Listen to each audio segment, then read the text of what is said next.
Hello, একটা গুরুত্বপূর্ণ কথা আছে। কি কথা? কি করো? বিয়ের কেনাকাটা, শাড়ি। শাড়ি গহনা সব। আর বললাম তো সব। বিরক্ত হচ্ছ? উফ না। তাহলে উফ বললে কেন? আচ্ছা ঠিক আছে, আর বলবো না। তোমার গুরুত্বপূর্ণ কি কথা সেটা তাড়াতাড়ি বলো। আমি কিন্তু জানি তোমাদের বাড়িতে বিয়েটা হচ্ছে না। তো কোথায় হচ্ছে সেটা জানতে চাও? না না, খবরদার, ওটা আমাকে বলবা না। কেন? পরে যদি আমি বিয়ে বাড়ি চলে আসি, পাগলামি শুরু করে দিই, তোমাকে নিয়ে টানা আচড়া করি। তুমি করবো না, এটা আমি ভালো করে জানি। আরে আমি পাগল। পাগলরা কি করে তার কোনো ঠিক ঠিকানা আছে নাকি? এটা কি তোমার গুরুত্বপূর্ণ কথা? না।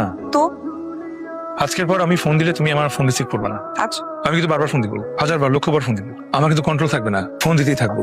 তুমি কিন্তু রিসিভ করো না। আমি শত টেক্সট পাঠাবো, সেগুলো একটাও খুলে পড়ো না। তাহলে কিন্তু তুমি ইমোশনাল হয়ে যাবে, তোমার মন খারাপ হয়ে যাবে তো। তোমার কি কথা বলার শেষ? না, আরো আছে।